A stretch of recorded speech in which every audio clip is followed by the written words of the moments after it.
Jones.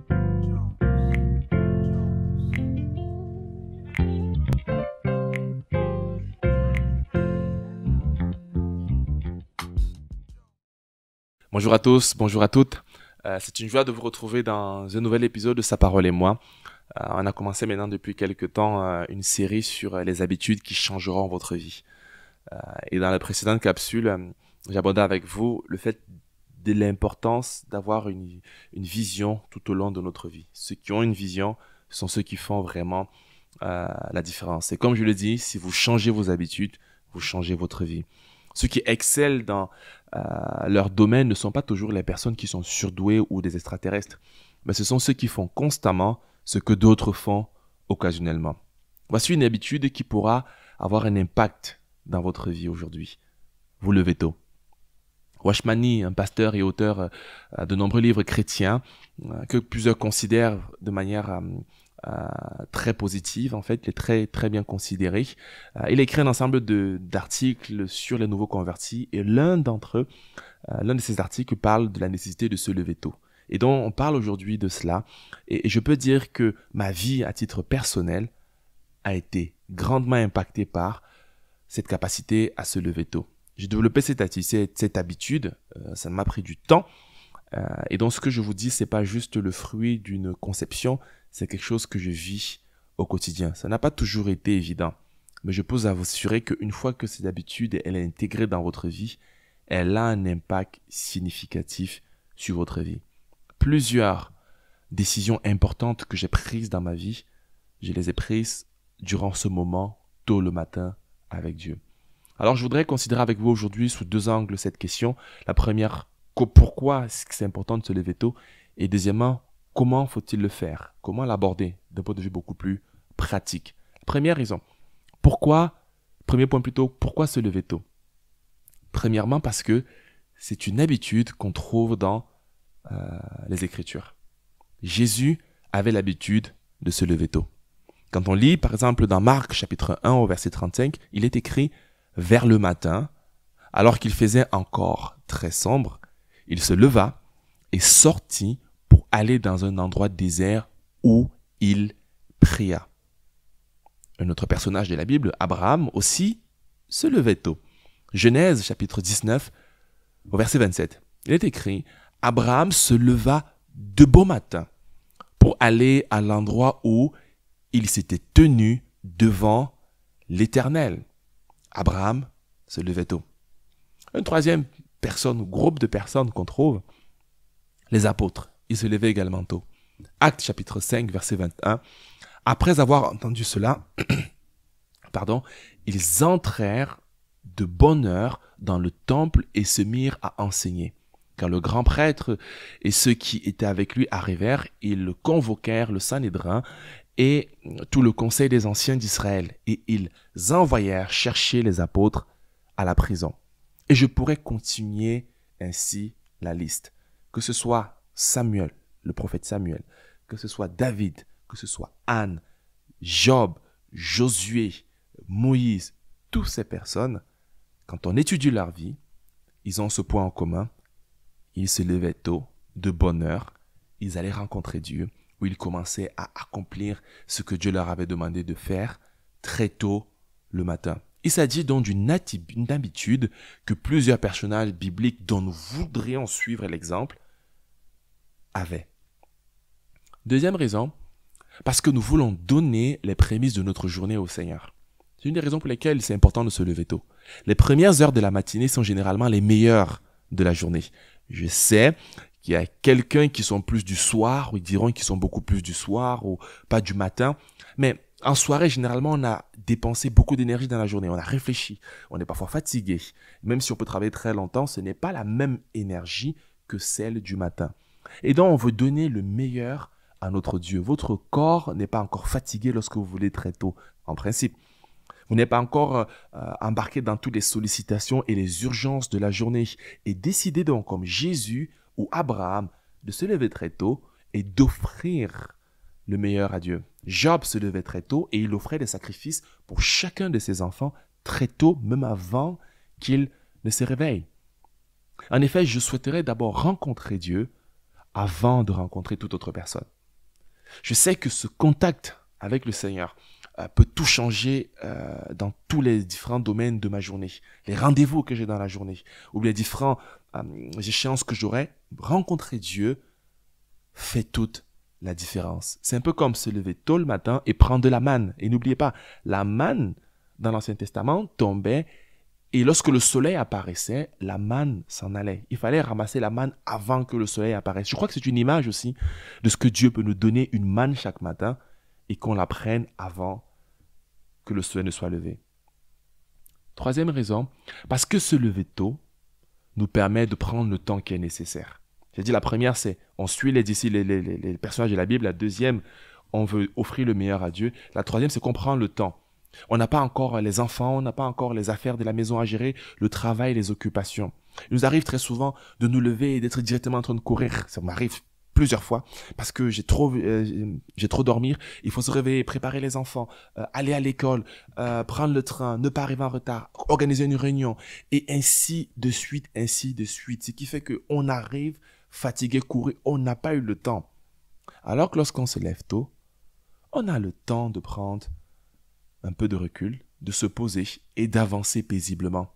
On peut profiter de la journée, on peut prendre un temps pour méditer ou pour prier, on peut prendre un petit déjeuner, on peut réfléchir et planifier sa journée, on peut commencer même à travailler. Si vous le souhaitez, vous pouvez commencer plutôt à travailler. Et en le faisant, qu'est-ce qu'on fait? On rachète le temps. À titre personnel, je m'efforce de me lever tôt. Je peux le faire lorsque ma famille est encore couchée. Je vais me lever quand ma femme et les enfants seront encore en train de dormir. Je peux avoir un temps personnel avec le Seigneur, c'est un temps à part avec lui. Un temps de méditation de sa parole, un temps de prière ou d'intercession. Je ne consacre pas souvent ce temps pour travailler. Je ne consacre pas non plus même pour les activités qui sont liées au ministère ou à l'église. Non, c'est un temps où je me ressource, où je passe du temps, où peut-être je prie et j'intercède. C'est un temps aussi pour mieux réfléchir et pour m'organiser. Et je peux témoigner que chaque matin, Dieu me renouvelle. À plusieurs reprises, je me suis levé fatigué et quand j'ai passé ce temps dans la présence de Dieu, je suis reparti de la journée renouvelé. Je ne dis pas que c'est toujours beau, que j'ai toujours envie de le faire et des journées c'est plus difficile que d'autres, mais je peux témoigner que c'est quelque chose que je ne voudrais pour rien au monde changer ou arrêter dans ma vie. Et donc c'est important de bien le faire pour ces trois raisons et j'en pourrais encore en rajouter d'autres. Mais je vais m'arrêter à ces trois raisons. Maintenant, je viens à ce deuxième point, c'est comment se lever tôt. Et je voudrais aborder avec vous cet aspect de manière beaucoup plus pratique. Comment, toi, peut-être qui m'écoutes, tu aimerais apprendre à te lever beaucoup plus tôt? La première chose, c'est pour se lever tôt, il faut se coucher tôt. D'ailleurs, de nombreuses études montrent que se coucher tous les heures à la même heure et se lever tous les heures à la même heure est bien pour votre santé. Vous ne pouvez pas espérer vous lever tôt si vous vous couchez à 2 heures du matin. J'ai essayé, c'était très difficile. Certains disent qu'ils sont efficaces ainsi, qu'ils travaillent jusqu'à 2 heures. À titre personnel, je ne suis pas convaincu de cette approche-là. Pour bien dormir et avoir un temps de qualité, couchez-vous tôt. C'est peut-être la discipline qu'il faut se faire, c'est celle de se coucher tôt à la même heure. George Whitefield, peut-être vous le connaissez, c'est un évangéliste qui a prêché en Angleterre, mais aux États-Unis, avec une vie de remarquable sollicitation impressionnante. Il a influencé beaucoup des milliers et même des millions de personnes. Était un homme qui avait décidé que tous les soirs, il allait se coucher à 22 heures. On raconte même qu'une fois, la reine d'Angleterre voulait le rencontrer. Il a refusé un rendez-vous au-delà de 22 heures. Il avait décidé que son programme, c'était tous les jours, 22 heures, il se couche. Premier conseil, couchez-vous tôt. Le deuxième, utilisez votre réveil. N'attendez pas toujours que le Saint-Esprit vous réveille. Je sais que pour certains, c'est le Seigneur qui les réveille. Je pense moi aussi avoir expérimenté cela quelques fois, mais pas tous les jours. Si je devais attendre chaque fois que le Saint-Esprit me réveille, je ne pourrais certainement pas me lever tôt. Si le Saint-Esprit ne me dit pas d'aller dormir, pourquoi je dois m'attendre à ce qu'il me demande de me réveiller? Je ne m'attends pas non plus quand ils me disent qu'il faut que je mange. Il nous a déjà donné la sagesse nécessaire. Cela n'empêche cependant pas qu'il puisse, dans certaines circonstances, nous réveiller. Utilisez un réveil. Réveillez-vous, utilisez 1, 2, 3 réveils pour vous réveiller et après un certain temps, ce sera beaucoup plus simple. Ce ne sera pas pénible. Au début, ce sera difficile, mais après, ce sera comme si vous étiez levé à 9 heures. Ça arrive. Troisième conseil, Allez dans une autre pièce. Ou simplement sortez de votre lit, si vous êtes sur votre lit. Ou bien si vous pouvez aller dans une autre pièce. Il est possible de se réveiller, et moi ça m'est arrivé de le faire, de me réveiller et de rester prier dans mon lit allongé. Je me suis rendu compte que j'ai très vite commencé à avoir des rêves et des visions. Parce qu'en gros, je dormais. Levez-vous et sortez de là où vous êtes. Parce qu'on aura tendance à rester là où on est et psychologiquement, il y a un changement. Levez-vous, allez dans une autre pièce, prenez peut-être un verre d'eau, un jus d'orange ou un café pour ceux qui l'aiment. Moi, à titre personnel, je me lève, j'ai ma petite routine, j'essaie de prendre un petit café et je m'assois. Ayez ce temps où vous sortez, vous partez, psychologiquement, vous passez à une autre étape et vous préparez votre corps aussi à être bien réveillé. Troisième, ayez un culte personnel. Cela rejoint ce que j'ai dit beaucoup plus haut, développer cette habitude d'avoir du temps tous les matins avec Dieu. Cela peut révolutionner vraiment votre vie. Un culte personnel dans la méditation de la parole. Prenez quelques versets de la Bible, méditez, prenez un petit cahier, notez-le, lisez le plan de lecture biblique qu'on a sur le site internet. Vous pouvez le faire, moi je le fais. Il n'y a pas besoin d'être très long ce temps. Il n'y a pas besoin d'aller beaucoup plus en profondeur. Ça peut être 15 minutes, 20 minutes, 1 heure.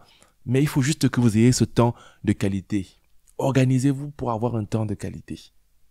Le conseil suivant, c'est organiser votre journée et votre vie quand vous vous levez tôt. Prenez de la hauteur sur les sujets qui peuvent s'avérer être prioritaires. Parce que parfois, vous connaissez l'expression, on a la tête dans le guidon, on fonce juste, on ne prend pas du recul sur notre vie. Prenons du recul sur la trajectoire de notre vie, sur la vision que nous avons. Sommes-nous en train de l'accomplir ou sommes-nous en train de passer à côté? Prenons du recul sur les rendez-vous qu'on a dans la journée. Réorganisons peut-être notre journée. Faisons peut-être une tâche ménagère. Faisons peut-être un temps de qualité, mais profitez de ce temps matinal parce que vous ne savez pas ce que l'avenir, la journée va vous procurer. Profitez de ce temps comme étant votre temps. Si vous ne le faites pas, développez cette habitude. Ne soyez pas trop ambitieux. Le plus important, c'est de commencer et de développer cela de manière intentionnelle. N'abandonnez pas trop vite si vous semblez voir les résultats, si vous semblez ne pas voir plutôt de résultats immédiats. Certains arbres prennent des années pour porter leurs fruits. Mais une fois que cela commence, les fruits peuvent être abondants pendant plusieurs années. De même, réalisez que vos fruits seront là dans la durée. Ne soyez pas pressé qu'un jour, 2 semaines ou même 2 mois après, ça ne marche pas. Moi, ça m'a pris, je dirais, des années. Et si vous avez l'habitude de le faire, de consacrer ce temps, développez davantage ce temps. Augmentez ce temps.